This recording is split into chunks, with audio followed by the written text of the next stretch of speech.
We are watching the largest American military deployment since the invasion of Iraq unfold in real time around Iran. This is not a drill. This is not posturing. This is not diplomatic theater designed to scare Tehran into signing a nuclear deal. What we are witnessing right now, as I speak these words, is the systematic positioning of overwhelming American firepower around the Islamic Republic in preparation for what could become the most significant military operation of the 21st century. Fighter jets are being repositioned by the dozens. Aircraft carriers are converging from multiple oceans. Destroyers are taking up positions in the Strait of Hormuz. Reconnaissance aircraft are mapping every inch of Iranian territory. And according to multiple intelligence sources, the White House has already been briefed that strike capability could be achieved as early as this weekend. The question is no longer whether America has the power to devastate Iran's military infrastructure. The question is whether Donald Trump will give the order. And based on everything I'm seeing, that order could come within hours. Hey everyone, I'm Michael Harris, geopolitical and military analyst, and you're watching my channel. If you want to understand what's really happening behind the headlines, hit that subscribe button and turn on notifications. Drop a comment with your thoughts on this situation, and share this video with anyone who needs to understand what we're facing right now.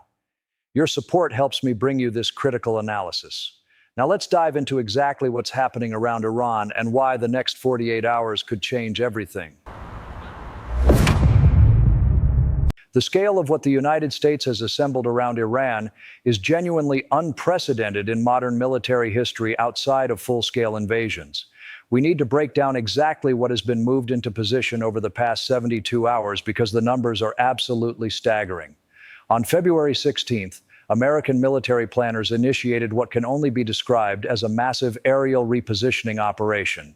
Dozens of aircraft departed from bases across Europe, primarily from facilities in the United Kingdom, and began their journey toward the Middle East. The centerpiece of this aerial armada consists of 18 F-35 Lightning stealth fighters, the most advanced combat aircraft ever built, each one capable of penetrating the most sophisticated air defense systems in the world without being detected. These are not defensive assets. These are offensive weapons designed for one purpose: to destroy targets deep inside enemy territory while remaining invisible to radar. But here's what should really get your attention. Those F-35s didn't travel alone. They were accompanied by a fleet of KC-135 Stratotanker aerial refueling aircraft. These flying gas stations allow American combat jets to remain airborne for extended periods, conducting multiple strike missions without ever touching down to refuel. When you see tankers moving in large numbers, you know the military is preparing for sustained operations, not a single surgical strike. The presence of E-3 Sentry airborne warning and control aircraft adds another layer to this picture. These are the eyes and ears of any American air operation, providing real-time intelligence, coordinating strike packages, and ensuring that every American aircraft knows exactly where every enemy asset is located at all times. This wasn't a single day of movement. This was the opening phase of a comprehensive deployment. February 17th brought even more assets into the theater. Several dozen F-16 Fighting Falcons joined the growing aerial force, along with additional Sentry and Stratotanker aircraft. The United States also repositioned nearly a dozen KC-46 Pegasus tankers, which are the next-generation replacement for the aging Stratotanker fleet, capable of refueling multiple aircraft simultaneously. And then came the F-22 Raptors. About half a dozen of these air superiority fighters, arguably the most capable dogfighting aircraft ever created, are now in position near Iran. The F-22 exists for one reason: to ensure that American forces own the sky. Its presence signals that the Pentagon is preparing for the possibility of air-to-air combat, even though Iran's air force is significantly outmatched by American capabilities. Now I need you to stay with me here because this is where the picture gets truly overwhelming. Everything I just described represents only the assets that have been moved in the past few days. This is in addition to what the United States had already positioned in the region through its carrier strike groups.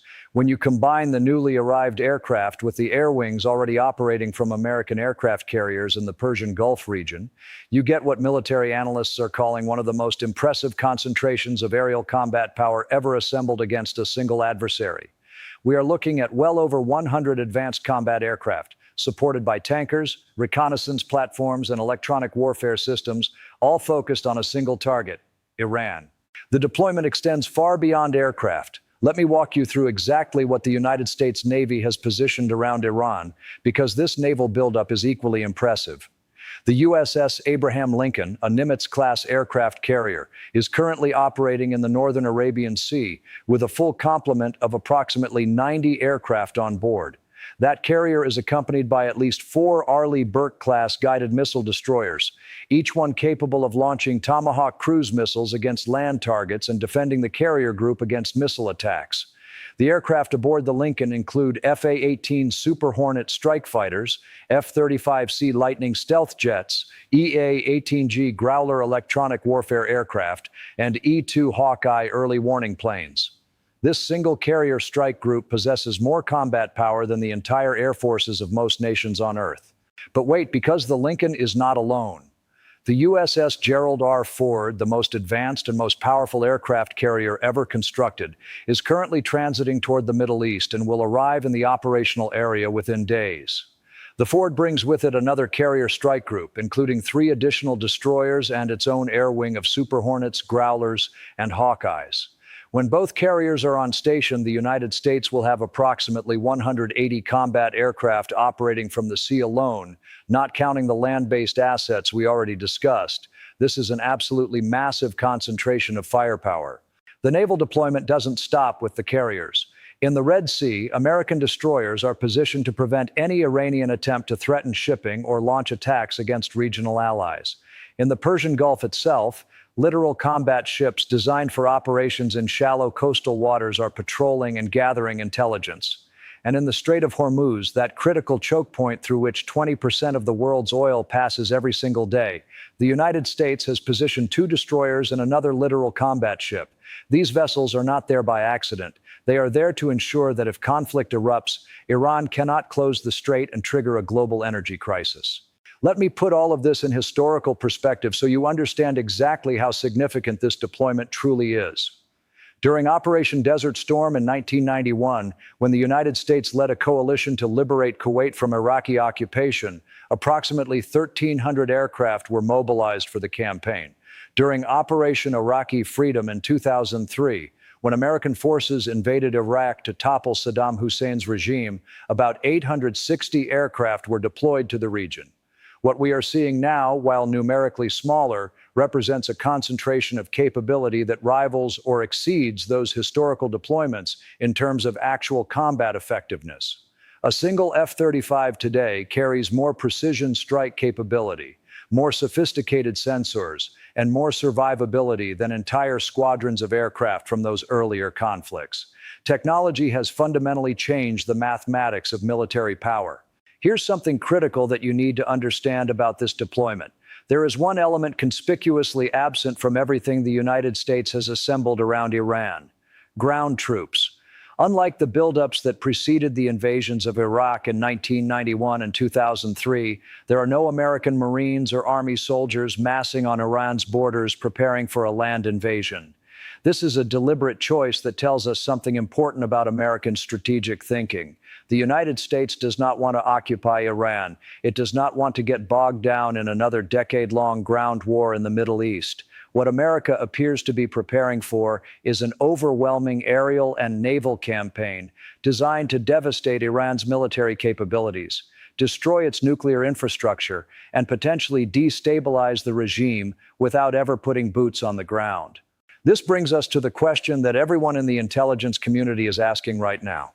What exactly does the United States want to achieve with all of this firepower? The answer is not entirely clear, and that uncertainty is itself part of the strategy. There appear to be 2 possible objectives that the Trump administration is considering. The first and more limited objective would be forcing Iran to accept a nuclear deal on American terms, by demonstrating that the alternative is the complete destruction of Iran's nuclear program, along with much of its military infrastructure. This would be coercive diplomacy backed by overwhelming force. The second and more ambitious objective would be regime change, using the massive military pressure combined with internal Iranian discontent to topple the Khamenei government entirely. The choice between these objectives will determine whether what happens next is a limited strike campaign or the beginning of a prolonged conflict. Now, let me tell you what Iran is doing while all of this American firepower assembles on its doorstep, because Tehran is not sitting idle. The Iranian regime understands that an American attack could come at any moment, and it is taking defensive measures to limit the damage. At several of its most sensitive nuclear facilities, Iran has begun constructing what can only be described as protective sarcophagi. Massive concrete structures are being poured over underground facilities, and those concrete shields are then being covered with layers of soil to absorb the impact of American bombs. The goal is to create barriers thick enough to stop all but the most powerful bunker-busting weapons in the American arsenal. On the offensive side, Iran is dispersing its military leadership and decision-making authority across the country. The logic is simple. If American strikes decapitate the command structure in one location, other commanders in other locations can continue directing military operations. Naval units of the Islamic Revolutionary Guard Corps have been deployed to the Strait of Hormuz, positioning themselves to potentially threaten American warships or commercial shipping if conflict erupts.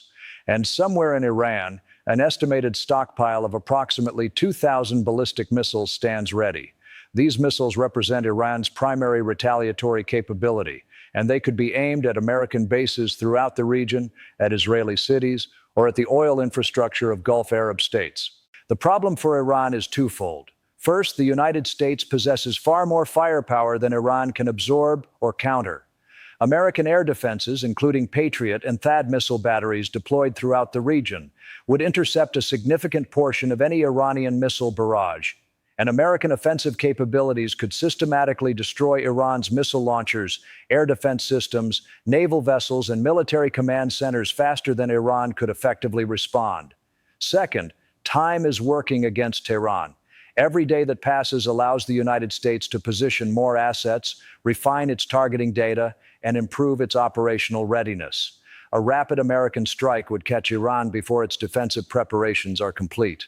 This brings us to the timeline that everyone is watching with intense focus. According to multiple sources with knowledge of White House briefings, the American military has informed President Trump that strike capability against Iran could be achieved as early as February 21st. That is this weekend. The pieces are in place. The aircraft are positioned. The carriers are on station. The targeting data has been compiled. All that remains is the presidential order to execute. But will that order come? This is where the current diplomatic negotiations become critical to understanding the trajectory of events. Negotiators from the United States and Iran held indirect talks in Geneva on February 17th. Those talks lasted more than 3 hours. The outcome was ambiguous at best. Iran's foreign minister indicated that the talks established guiding principles for future negotiations and that progress was made.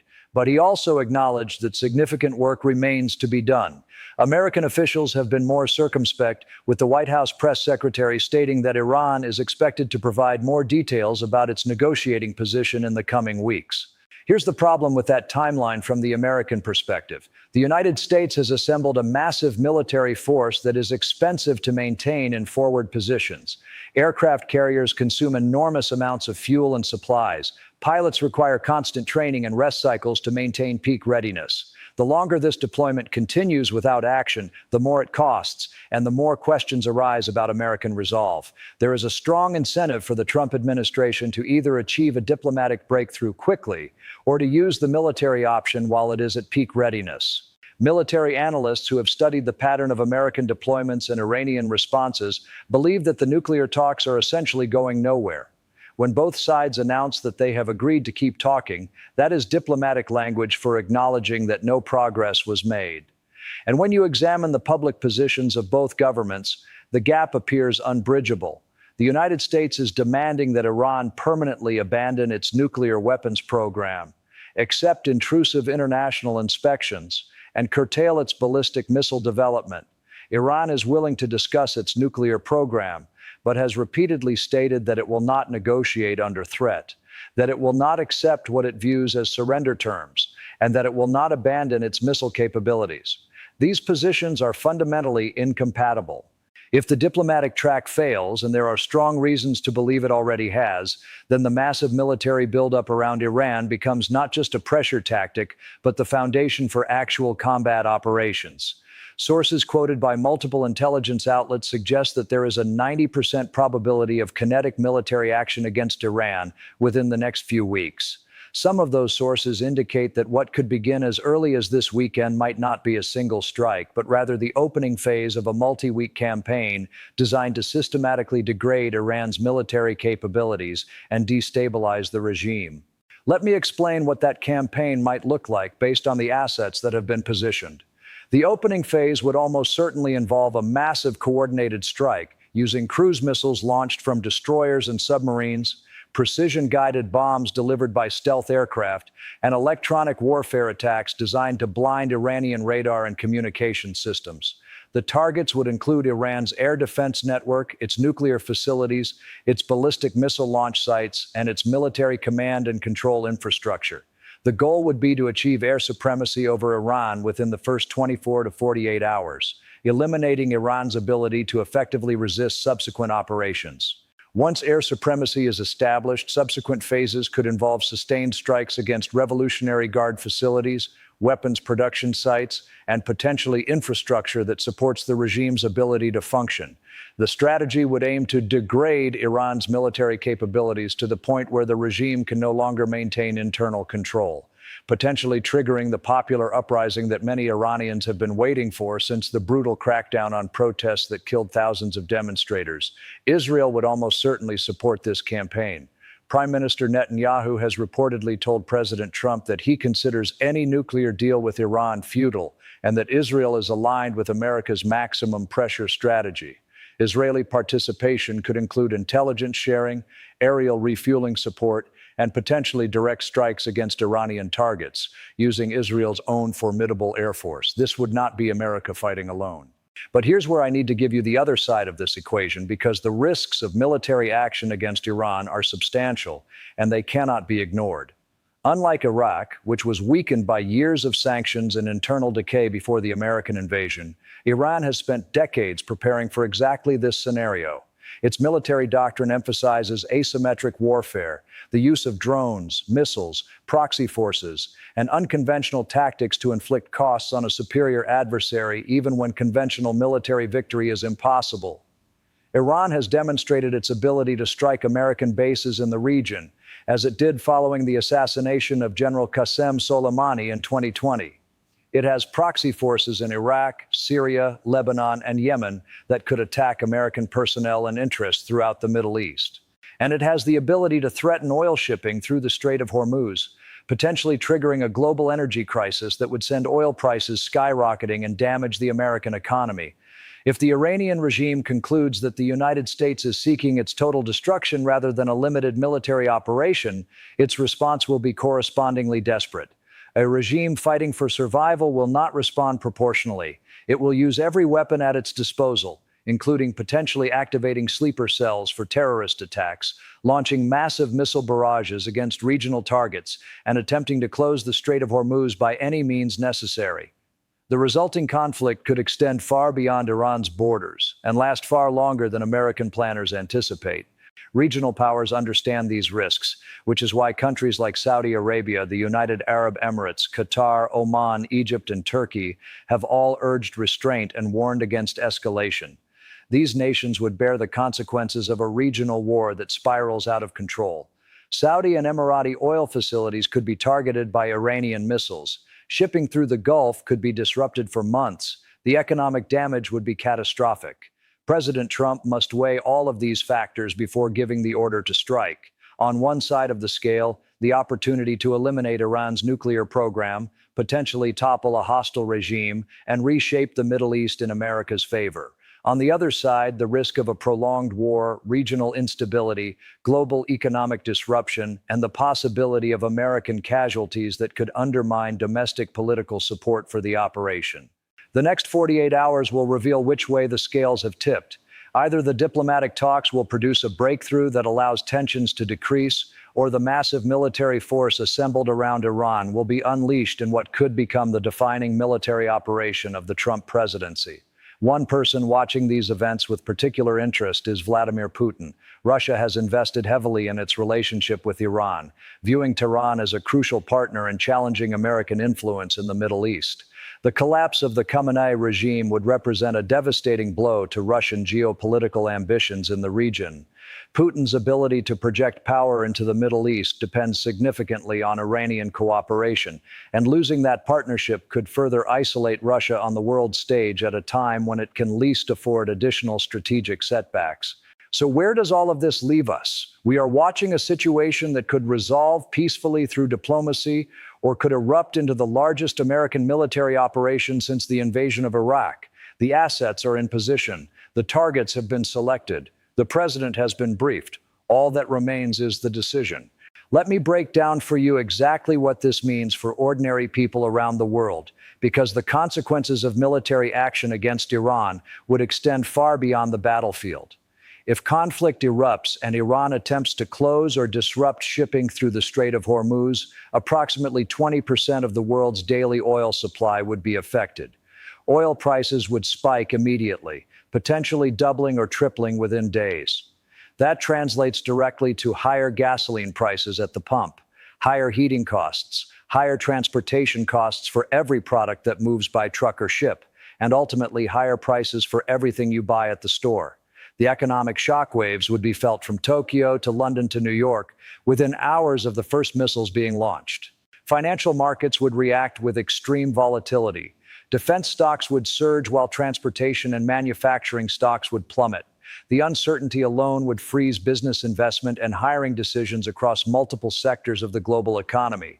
Central banks would face impossible choices between raising interest rates to combat inflation and cutting rates to prevent recession. The economic disruption could last for months or even years, depending on how the conflict evolves and how quickly normal shipping through the Persian Gulf can be restored.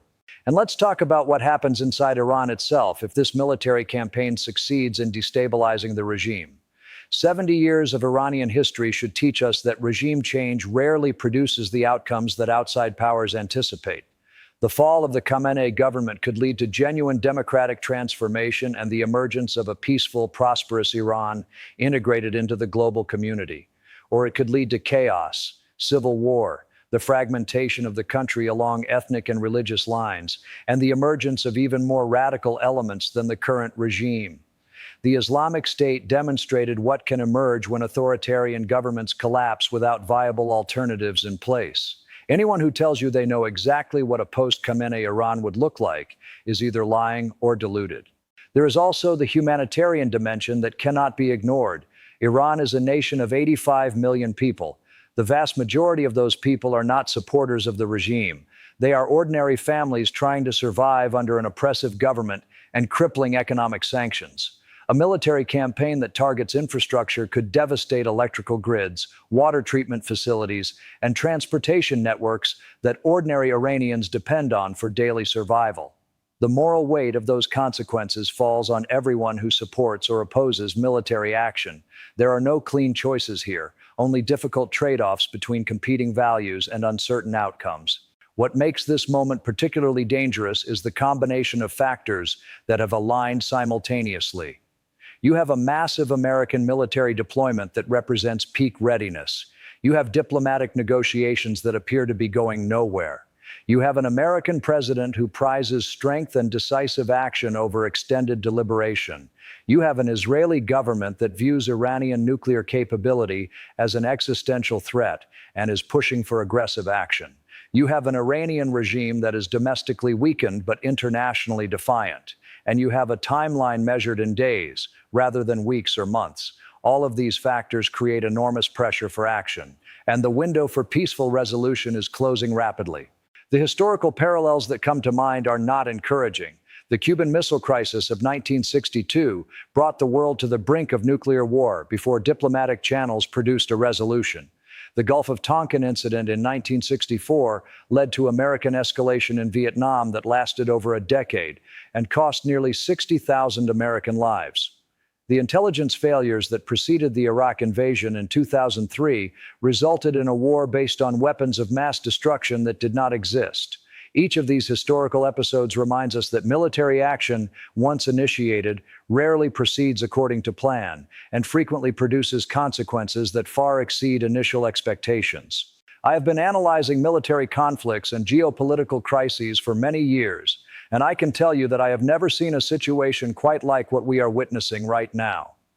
The combination of overwhelming force positioned for immediate action, failed diplomatic progress, regime vulnerability in Tehran, and political pressure in Washington creates conditions that make conflict more likely than not. I hope I am wrong. I hope that some breakthrough occurs in the next 48 hours that allows tensions to decrease and provides a path toward peaceful resolution. But hope is not a strategy, and the facts on the ground point toward a very different outcome. I want to hear your analysis of this situation. Do you think President Trump will order strikes against Iran this weekend? Or do you think the diplomatic track still has a chance to succeed, despite all evidence to the contrary? What do you think Iran's response would be to American military action, and how far do you think they would escalate? And most importantly, what do you think this means for global stability, energy prices, and the lives of millions of people in the region and around the world if conflict erupts? Drop your thoughts in the comments below. I read every single comment and I engage with my audience because your perspectives help me refine my own analysis. This is the most dangerous situation we have faced in decades, and I want to know what you think about it. If you found this analysis valuable and you want to understand what's really happening in the world, make sure you subscribe to the channel right now and hit the notification bell so you don't miss any updates on this rapidly evolving situation. I will be posting updates as events unfold because this story is moving fast and you need real-time analysis, not the sanitized version you get from mainstream media outlets that are afraid to tell you the truth. Share this video with everyone you know who needs to understand what's happening right now, because knowledge is power, and informed citizens make better decisions. I'm Michael Harris. This is the kind of deep analysis you can expect from this channel. I don't just read headlines at you. I break down complex situations into understandable pieces and I tell you what it all means. The next few days could change the trajectory of global politics for years to come. A war with Iran would reshape the Middle East, affect energy markets worldwide, test American military capabilities, and potentially trigger a chain of consequences that no one can fully predict. Stay informed, stay vigilant, question everything you hear from official sources, and I'll see you in the next video, where I'll bring you the latest updates on whatever happens next. Thank you for watching, thank you for subscribing, and thank you for being part of this community that demands real analysis instead of superficial coverage. Until next time.